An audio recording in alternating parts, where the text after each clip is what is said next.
こんにちは、いなです。釣り2日目の朝です。明け方から結構強い雨が降ってきて外に出られなくて、今朝の6時頃なんですけど、やっと外に出ることができました。釣り始めていきます。蓋をしていた餌バケツの中にも雨が結構入ってしまっていたので、そのお水を捨てながら足元の魚たちの様子を見ようと思います。フグとカタクチイワシが泳いでるのは見えました。今使っている集魚材なんですけど、はい、アジジャンボです。これ結構いい気がします。私はネットで価格が安い時に買っています。この朝の時間帯で尺アジが釣れたらいいなって思ってます。あとはちっちゃいアジが釣れたら泳がせ釣りをして何か魚が釣れたらいいかななんて今日は思ってます。ただこの天気かなり心配です。今使っているこの竿には4号のサビキ針をつけています。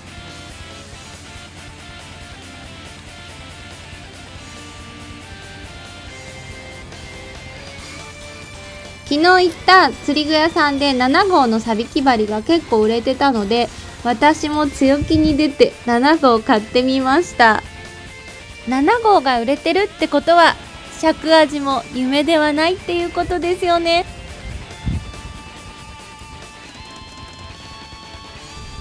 突然寝癖を気にし始めました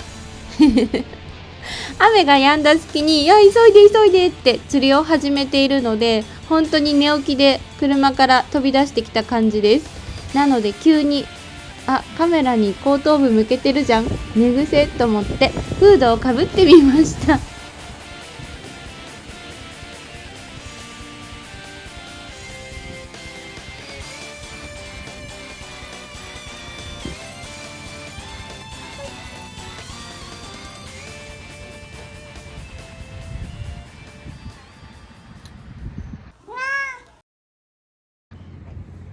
釣れないからとりあえずコーヒータイム。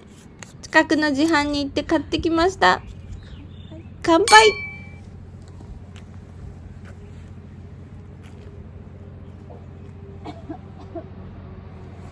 いつも釣りに来る前は釣り YouTuber さんの動画をたくさん見てくるから、自分も釣れそうな気がして期待をしてくるんですけど、釣りって甘くないですね。いる気配がないのでサビキ針にこれつけてみます。これサバの切り身を塩とニンニクでつけてきたものです。こんな感じ。みんなが握手しちゃって、握手しないで。はい、こんな感じです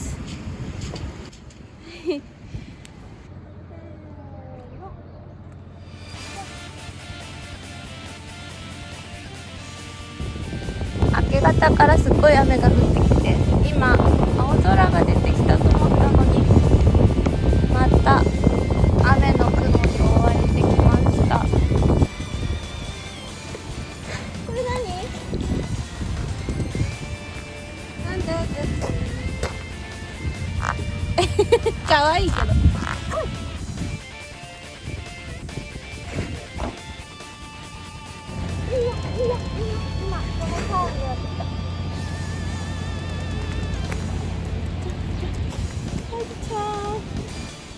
足元で一箇所だけすごいアジが釣れる場所があって、とりあえず今釣れるだけ釣っちゃおうと思って頑張ってます。15、6センチのアジが釣れてるんですけど、このくらいのサイズだと結構釣ってても楽しいですよね。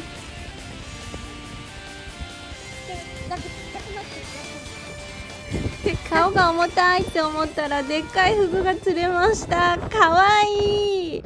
バケツの中が水族館になると幸せ。結構釣れました。小アジが確保できたので、これから泳がせ釣りをしていきます。泳がせ釣り大好きです。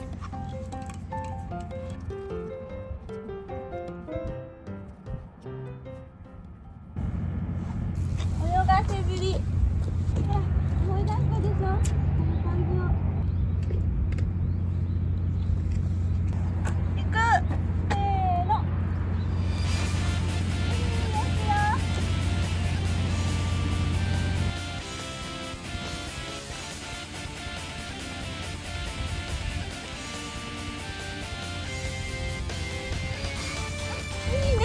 楽しいよ。アジの頑張り。アジの頑張りで竿先が動いてるのを見てるだけでも楽しい。この後天気が大荒れして、もう雨と強風で外に立ってることもできないし、デリカも横転するんじゃないかぐらいすごくて、釣りどころではなかったです。ここはマリンドリームのっていうところになります。強風で看板倒れてしまっているんですけど、この黄色い看板があるここですね。このスペースが RV パークになっています。1泊2000円で、電源は1日500円で利用ができます。ここ県外の車がたくさん止まっているので人気の場所なのかなと思って RV パーク紹介してみました。この建物内にセブンイレブン入っているんですけど、夜はね9時ぐらいで確か閉店になっていたと思います。この中にお土産屋さんやおトイレとかご飯食べるところもあります。で、外に出るとカニがたくさん売られていて、季節にもよるんだと思うんですけど1杯2000円ぐらいで売ってるお店が多いです。浜焼きなんかも売っています。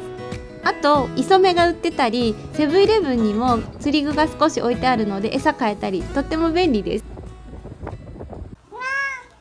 はい、家に帰ってきました。今回1泊2日釣りの旅、釣果はじゃだだだだだだだ、はい、アジ17匹です。ただ泳がせ釣りにも使ってるので20匹ぐらいは釣れたと思います。イエーイ。カタクチイワシも少し釣れて帰ってきました。尺アジじゃなかったけど、それでもアジが釣れてよかった。すごいよね、これ。一番大きいの。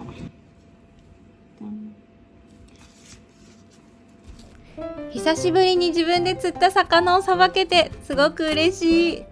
魚をさばくって本当に楽しくて大好き。釣りをする方で15センチとか16センチぐらいの小アジ釣れた時に、皆さんどうやって食べてますか？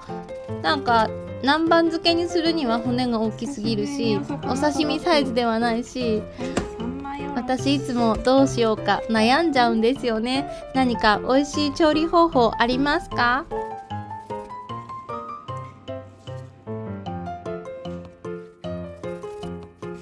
じゃーん、お刺身できた。妻があったらよかったね。刺身包丁でちっちゃいアジを切る。